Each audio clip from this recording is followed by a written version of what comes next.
Today, Cary, we want to thank you and show our appreciation for your dedication, your determination, your inspiration, and your leadership. I've been with HFFC almost from the beginning, joining the steering committee in 2014 with John Levin, Fred Cunningham, and Leslie O'Toole. It really wasn't easy. We spent 2 years arguing over whether we should join the American Humanist Association, whether we had enough members, whether it was worth it. And we finally were able to make that milestone in 2016, and it was due to your leadership.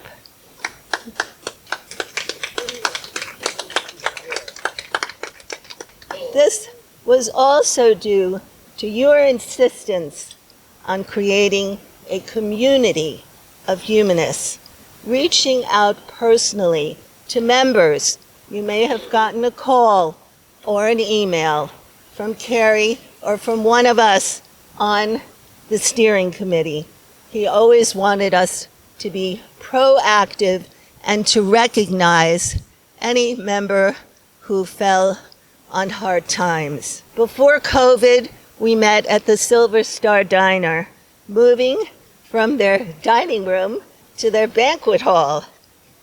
We had our ups and downs with them, but it was a central location. You set up protocols. You established contacts with the press.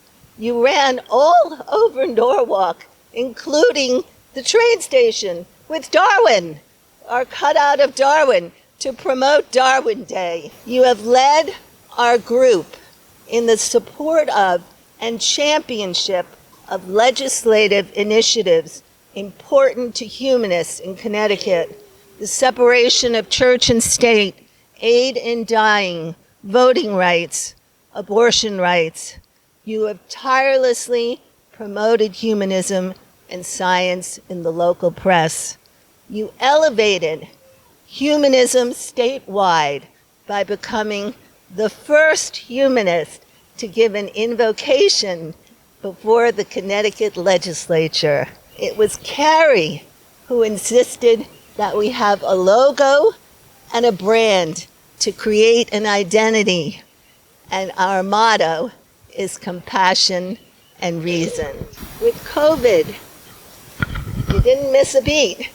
He pivoted us to become an online organization, and suddenly we found we had a national audience, even an international audience at times.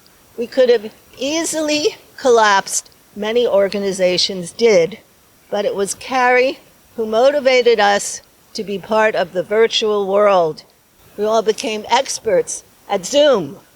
When things opened up, he encouraged us to find a new residence, which we did with the help of Diane Keefe and John Levin. We're at the Wilton Quaker Meeting House. They had invested and have invested in the technology needed to hold hybrid meetings. We hold virtual and in-person meetings there on the second Monday of every month. And I invite you to join us. We have little pizza, some cookies, some wine. We socialize a little bit and then listen to a program either with a live speaker or on Zoom. We want you to know, Cary, that your vision of building a community where humanists can share ideas, learn about what is happening in science and society, champion humanist values, engage in critical thinking, participate in social action campaigns, promote the separation of church and state, develop friendships like we are doing today, and provide support to one another is our vision. Under your stewardship, we have a newsletter, a video library of past speakers, which is on our website. We have a science readers group that digs a little deeper into questions of scientific subjects, a luncheon group, a new social group, a social action committee, a book club. Our monthly meetings, second Monday of the month, is free and open to the public worldwide. We have featured and feature notable scientists, social scientists, skeptics, environmentalists, human rights advocates to talk on subjects of significance to humanists and to educate the public on humanism. We now have a very impressive roster of speakers who make it easier for us to get new speakers because they feel honored to be part of our organization and support what we are doing. None of this could have been accomplished without your dedication, and we thank you. I know I have my work cut out for me, but I'd like to read you a letter of appreciation from the American Humanist Association. The American Humanist Association recognizes and celebrates your decade of dedication to the humanists and freethinkers of Fairfield County and the inspiring impact you've had on the wider humanist movement before and after your time as HFFC president. Your passion for science, church-state separation, and humanist community will always be greatly appreciated. From the official first meeting of HFFC on Monday, April 22nd, 2013, and the acceptance of it as an AHA chapter on Monday, September 19th, 2016, you have been instrumental in developing it into the largest humanist organization in Connecticut. You brand the group by leading the creation of the logo and motto, Compassion and Reason. And when COVID hit, you helped pivot to online gatherings and formed a residence at the Wilton Quaker Meeting House for hybrid events.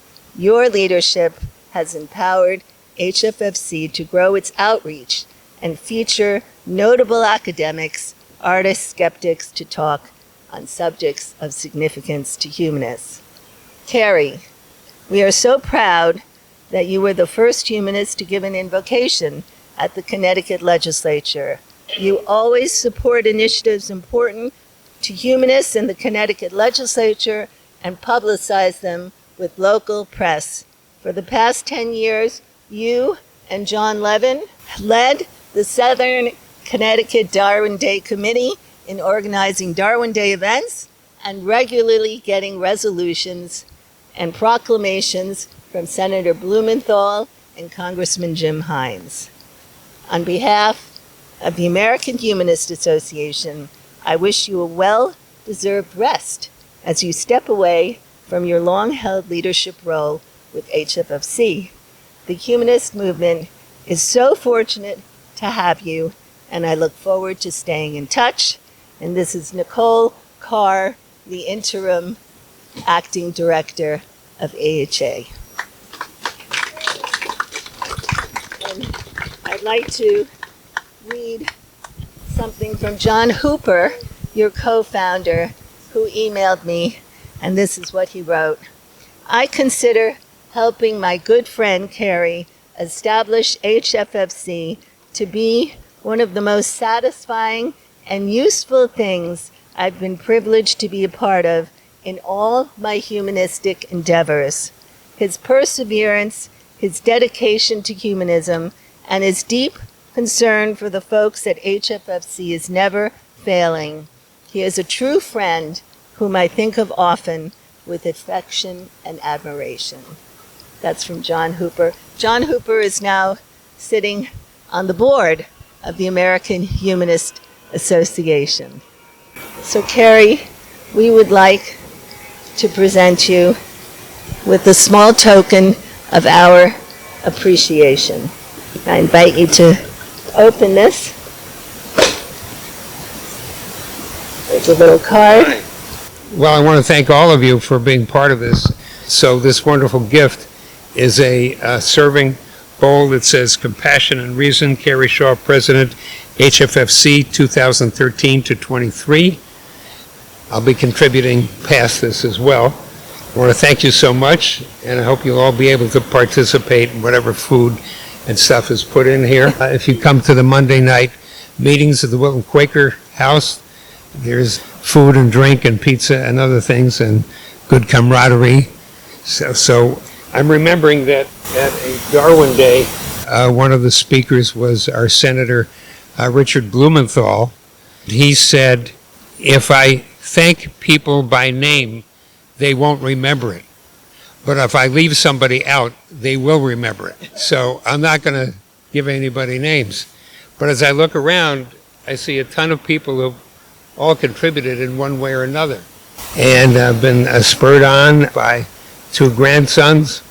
Rami and Kobe is his erstwhile mentor of 3 or 4 years older. And his dad, Tomer, and my daughter, Jocelyn. So I want to thank you so much. I mean, I wish I could name each of you as such. As Anita said, there's so many activities right now. If it interests you, join right in, show up, email, say, hey, I want to be part of it. Thank you so much. Thank you all. Mitch Kalmus, who has been always our science quiz writer at the Darwin Day, has provided you with your very own Darwin Day socks. Oh, wow. Oh, they're pretty nice. Good luck, son. Thank you so much. Thank you. Wear these socks with joy. Great. And thanks very much to a woman behind the scene, Joan Shaw, who's sitting over here with the Florida hat. That's my wife and long-term love. So thank you, Joan. we have this wonderful cake that says Compassion and Reason, HFFC 2013-2023. And everyone, please have a piece.